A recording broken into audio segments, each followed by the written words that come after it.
본문 14절 말씀에 보면은 얼마 안 돼요. 섬 가운데로부터 유라굴로라는 광풍이 크게 일어나니 그랬어요.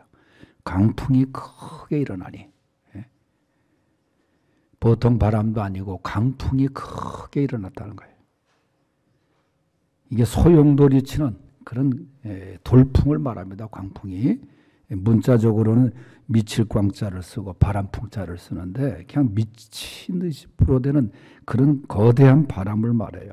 그런데 이 바람의 이름을 성경은 유라굴로라 그렇게 이야기를 합니다. 그레데 섬이라는 섬이 있는데 거기서 높이 솟아있는 그 해발 2100m에서 불어 내려오는 돌풍을 말하는데 이게 서로 다른 방향으로 이 흐르는 두 기주가 만나서 일으키는 그런 파도, 큰 소용돌이 그렇게 거기서 그 이런 바람을 유라굴로라 그러는데 우리 인생을 마치 항해하는 배로 비유하기도 하지 않습니까? 그래서 그 인생의 항해가 순탄한 그런 항해만 드는 것이 아니라 때로는 파도가 때로는 강풍이 풍랑에 시달릴 때도 있다는 거죠.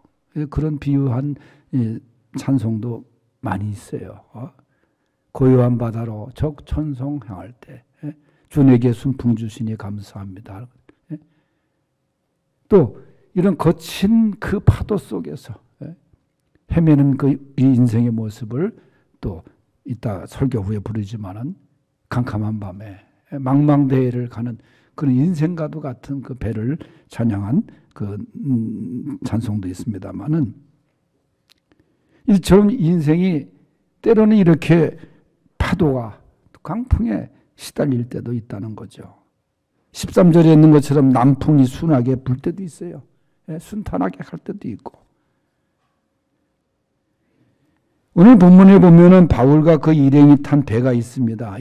배 이름이 알렉산드리아인데 이 배가 지중해를 떠나서 가는 거예요. 그런데 갑자기 유라굴로라는 거대한 강풍을 만납니다. 얼마나 대단했는지 위력이 바울을 비롯해서 배에 탄 사람들이 얼마나 떨고 두려움에 죽음의 직전까지 이르게 돼요. 그 배가. 그래서 배에 있는 것들을 다 버려요. 이 배를 좀 어떻게 이겨보려고 풍랑을. 우리가 우리가 살아가는 이 세상, 이 바다를 세상으로 생각하면 좋습니다. 또 이 항해하는 배를 나 자신으로 또 우리의 가정으로 우리 인생으로 생각하면 돼요. 그러면 우리의 삶의 광풍이 이렇게 일어날 때 어떻게 해야 되는지 본문을 중심으로 생각해 봅니다. 첫째는 믿음으로 나가야 된다는 거예요. 9절에 보면은 여러 날이 걸려 금식하는 절기가 이미 지났으므로 행선하기가 위태한지라. 위태한 상황을 맞아요. 이스라엘 백성들이 행선하기 배가 떠나기 어려운 시기에 금식하는 절기가 대속죄일입니다. 그때가. 그러니까 유대인의 달력으로는 7월 10일이에요. 이때부터 한 주간이 이제 대속죄의 절기입니다. 그러니까 이 유대인의 7월 달이 우리로 말하면은 겨울철입니다. 이때는 지중해에 여지없이 광풍이 자주 불었어요. 그래서 아주 위험한 그런 시기였습니다. 그런데 그때 바울이 탄 배가 276명의 승객을 태우고 화물도 싣고 그 다음에 떠난 거예요. 물론 배에는 선장도 있습니다. 그 배의 주인인 선주도 있어요. 그리고 거기에 백부장 율리오라는 사람이 탔습니다. 로마를 향해 가요. 그런데 그 책임자 율리오 백부장이 믿음이 없어요. 그러니까 그런 상황 속에서 이제 이 배가 떠납니다. 이런 위태한 때, 그래서 위기를 맞이해요. 그래서 이 어려운 때에 바울은 거기서 하나님을 찾습니다.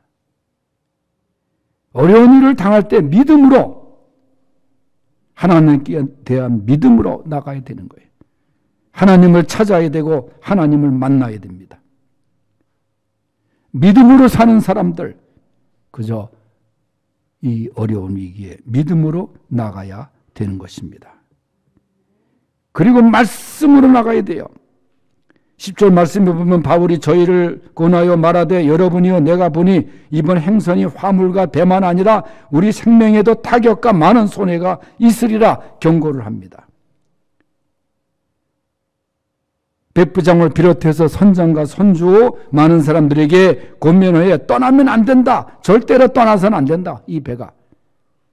가다 보면 엄청난 재산의 손해도 보고 마지막에 어쩌면 생명까지 손해볼지도 모른다. 떠나지 않는 것이 하나님의 뜻이다. 말씀으로 권면해요. 그런데도 백부장은 바울의 권면을 못 들은 척해 묵살해버리고 말아요. 마지막에는 겨우 목숨만 부지하는 그런 신세가 되고 맙니다. 여러분, 하나님의 뜻이 이것이다. 말씀으로 권면할 때 믿음으로 받아들이는 것이 사는 길이에요. 하나님의 말씀이 바로 우리의 살 길입니다. 여러분, 열왕기서에 보면 저 아람나라 군대 장관이고 왕의 오른팔로 신임을 받던 나아만 장군이 고칠 수 없는 문둥병에 걸렸습니다. 그래서 사마리아에 있는 하나님의 종 엘리사를 찾아옵니다. 엘리사가 하는 말이 요단강에 가서 7번 목욕을 하라. 깨끗이 낫는다. 그러나 이 말을 들은 나아만 장군이 처음에는 굉장히 분했어요. 거만했어요. 불평했어요. 아니 내가 그래도 누군데 그래도 안수기도라도 해주든가 아니면 기도라도 해줘야지 그냥 지시만 한 거예요. 이때 따라갔던 하인이 말합니다. 장관님 주의 종이 하라는 대로 요단강에 가서 7번 목욕하는 것이 그게 미천이 듭니까? 힘이 듭니까? 왜 못합니까? 가서 한번 믿고 해보십시오. 불평하고 떠나가 보았자 죽는 것밖에 없지 않습니까? 여러분, 은혜 받을 사람은 한 가지가 달라요. 그죠? 분을 내고 원망을 하다가도 믿음으로 충고할 때는 받아들이는 거예요. 하나님의 말씀을 받아들이는 거예요. 그래서 주의 종의 명대로 요단강에 가서 7번 목욕을 했더니 깨끗해지고 문둥병이 다 나았다. 이것이 하나님의 방법이고 하나님의 뜻이에요. 말씀으로 권면할 때, 말씀으로 충고할 때 그거 받아들이는 거예요. 그러므로 말씀으로 여러분 순종할 수 있기를 바랍니다. 그리고 선택할 때 믿음으로 나가야 돼. 선택할 때. 그러니까 믿음의 선택을 하라 그 말이에요. 11절 말씀에 보면은 백부장의 선장과 선주의 말을 바울의 말보다 더 믿더라. 그 배를 책임지고 따라 나갔던 백부장이 바울의 말을 믿어야 되는데 바울의 말을 선택해야 되는데 선장과 선주의 말을 더 선택했다는 거예요. 물론 선주와 선장이 항해의 경험이 더 많을 수 있어요. 바울보다. 그러나 바울은 하나님의 말씀을 따라가지 않습니까? 여러분, 믿음의 사람 바로 선택을 잘해야 되는 거예요. 만일 선주의 또 선장의 말을 따르지 않고 바울의 말을 따랐더라면은 이런 어려움이 없었습니다. 우리가 이 세상을 살아가는 동안 이것저것 선택해야 하는 경우에 여러분 반드시 믿음의 눈으로 믿음의 길을 선택하시기를 바랍니다. 결코 손해보지 않습니다. 믿음을 따라 선택하면 믿음을 따라 살면 손해가 없어요. 세상적으로 볼 때 이것이 좀 손해가 되지 않을까, 불리하지 않을까, 불이익을 받지 않을까 해도 하나님이 그냥 두시질 않아요. 믿음의 길을 따라가면, 믿음으로 선택하면 하나님이 책임져 주실 줄로 믿습니다. 당장 손해가 본다고 해서 거기에 현혹되지 마세요. 우리가 선택할 때는 반드시 믿음으로 선택하고 믿음으로 살아야 되는 것입니다. 큰 두 번째는 지혜롭게 나가야 돼요. 12절에서 19절입니다. 12절 말씀에 보면 그 항구가 겨울을 지내기에 불편하므로 거기서 떠나 아모처럼 베닉스에 가서 겨울을 지내자 하는 자가 더 많으니 베닉스는 그레데 항구라. 한쪽은 서남은 한쪽은 서북을 향하였더라. 그랬어요. 이 지혜롭지 못했어요. 그 항구가 그 항구가 겨울을 지내기에 불편하므로 그 항구의 이름이 미항입니다. 이것은 작은 항구라는 뜻이에요. 작은 항구보다는 큰 항구가 낫겠죠. 편하겠죠. 그래서 겨울 나기가 불편했다는 거예요. 베닉스가 더 시설이 좋고 그로 가자. 그러려면 여러분 바다를 항해해 가야 되는데 위험이 많지 않습니까? 여기서 주는 교훈이 뭐예요? 조그마한 불편을 못 참고 위험을 무릅쓰고 항해하다가 결국은 어려움을 당한 거예요. 여러분 조그마한 불편을 참을 줄 아는 지혜가 있어야 됩니다. 이 참는 지혜, 그것이 우리에게 요구되는 거예요. 당장 편하다고 그 길을 간다고 하면은 그것이 참으로 망하는 길이라는 거예요. 예수님도 좁은 길, 좁은 문을 말씀하지 않았어요. 그것이 고독하고 때로는 힘들고 세상 것은 다 다수결로 결정하는 일이 많잖아요. 아리마대 여서처럼 혼자서 믿음의 선택을 할 때에 그게 바로 하나님께서 축복하시는 그 모습 아닙니까? 그 다음에 13절에 나오는 것처럼 준비하는 지혜가 있어야 돼요. 13절 말씀에 보면 남풍이 순하게 불매 그들이 뜻을 이룬 줄 알고 닷을 감아 그레데 해변을 끼고 항해하더니 얼마 안 되어 섬 가운데로부터 유라굴로라는 강풍이 크게 일어났다. 여러분 말씀드린 대로 그 시기가 때가 강풍이 자주 불어오는 시기였습니다. 한 번 강풍이 지나간다고 해서 끝난 게 아니에요. 또 꼬리를 물고 와서. 그래서 그 당시에는 지중해 항해를 자제했습니다. 이런 때에 그들이 위험을 무릅쓰고 가요. 남풍이 처음엔 순하게 불어서 착각을 했어요. 때 아닌 순풍을 만난 그들 얼마 안 가서 그 순풍이 그칩니다. 여러분 때가 아닌데 순풍이 왔다는 것은 반드시 그 뒤에 강풍이 있다는 것을 알아차려야 된다는 거예요. 우리가 세상을 살아가면서 갑자기 순풍이 불어서 수지 맞는 일이 생기고 횡재하고 그래가지고 들뜨지 마세요. 왜냐하면 그 뒤에는 광풍이 오기 때문입니다. 그래서 순풍 뒤에 광풍을 대비하라는 거예요. 준비하라는 거예요. 때로 순풍이 마귀가 주는 축복일 수가 있어요. 축복의 모양일 수가 있어요. 마귀가 축복을 주는 게 아니에요. 축복의 모양을 우리에게 보여주는 거지. 우리를 낚아채기 위해서 미끼로 축복의 모양을 던져주기도 합니다. 그걸 알아차지를 못하는 사람들이 많아요. 착각하는 사람들이 많아요. 여러분 광풍이 있음을 준비하는 그런 지혜로운 사람들이 될 수 있길 바랍니다. 그리고 포기할 줄 아는 지혜가 있어야 돼요. 15절, 19절 말씀에 보면 배가 밀려 바람을 맞춰 갈 수가 없어 가는 대로 두고 쫓겨가다가 배가 막 맘대로 가는 거예요. 가우다라는 작은 섬 아래로 지나 간신히 거루를 잡아. 이 구명정을 간신히 끌어올렸다는 거예요. 끌어올리고 줄을 가지고 선체를 둘러갖고 스루디스에 걸릴까? 이 모래톱이라고 나나주에 되어 있지 않습니까? 두려워하여 연장을 내리고 그냥 쫓겨가더니 우리가 풍랑으로 심히 애쓰다가 이튿날 사공들이 제일 먼저 한 일은 짐을 다 바다에 던져버려요. 사흘째 되던 날엔 배의 기구들을 다 또 던져버려요. 다 버리는 거예요. 여러분 버릴 거 버리지 않으면 망합니다.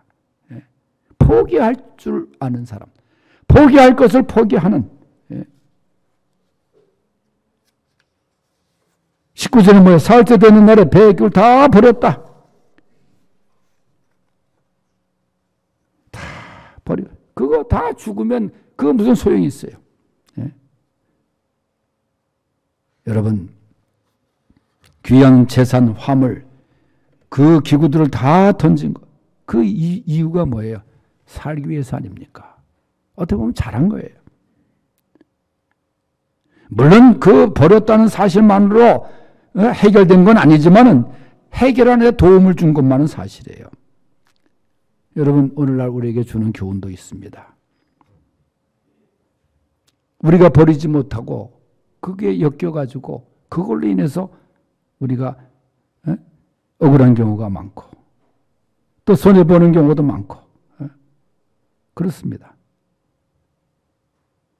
포기할 줄 아는 지혜. 예수 믿고도 아직도 끈끈하게 버리지 못하는 것. 믿음의 경주에, 믿음의 길에 버리지 못하는 것들도 있다 그 말이에요. 끊지 못할 것들도 있고. 본문에 나오는 사람들이 그때까지 짐을 싣고 다녔다면 얼마나 그 항해가 어려웠습니까? 영원한 생명을 위해서 버릴 줄 아는 사람들이 돼야 되는 거예요. 히브리서 12장에도 믿음의 주여 온전케 하시는 예수를 바라보고 모든 얽매이기 쉬운 것들을 다 벗어버리라. 그렇게 했어요. 벗어버릴 거 벗어버리라. 어려운 때는 이렇게 버릴 줄 아는 지혜로 살아가 마지막에 승리할 수 있다는 것을 믿으시기 바랍니다. 마지막 세 번째는 소망 가운데로 나가야 됩니다. 20절에서 26절이에요. 20절 말씀 보면 여러 날 동안 해도 별도 보이지 아니하고 큰 풍랑이 그대로 있음에 구원의 여망마저 없어졌더라. 이제 이거 얼마나 기가 막힌 이야기입니까? 구원의 여망마저 없었더라. 그러니까 살 소망이 끊어졌다는 거예요. 이제 우리 끝났다. 이제 우리는 죽을 수밖에 없단 말이죠. 여러 날 동안 해도 별도 보이지 아니하였으니 얼마나 먹구름이 진하게 지척을 분간할 수 만큼 둘러쌌는지 밤낮을 분간할 수 없다는 뜻이에요. 여러분, 얼마나 암울합니까? 얼마나 절망적입니까? 그런데 단 한 사람, 사도 바울만은 믿는 바가 있었어요. 그런 소망이 있었어요. 많은 사람들이 그 절망 가운데 구원의 여망이 없다 하여도 우리는 믿는 바가 있는 까닭에 소망을 갖고 있다는 거예요. 절망 중에서도 22절 보세요. 내가 너희를 고난오니 이제는 안심하라. 너희 중 아무도 생명에는 아무런 손상이 없겠고 오직 배가 손상을 입을 뿐 여기 한 사람도 죽는 사람이 없을 것이니라. 그걸 자신 있게 말하면서 내가 이 음성을 들어노라. 하나님의 사자가 두려워하지 말라. 하나님께서 너와 함께 항해하는 자를 다 내게 주셨다. 안심하라. 내게 말씀하신 그대로 되리라. 그러면서 하나님을 믿노라. 하나님께서 나에게 주셨다는 거예요. 하나님께 소망을 두라는 거예요. 절망 가운데 소망을 두고 아무리 우리가 그때 항구를 왜 거기에 정착하지 않았나 후회해도 후회 속에서 후회를 뒤로하고 소망을 두고 그리고 은혜 가운데 소망을 두라. 하나님의 음성에 그 들려주시는 말씀의 말이죠.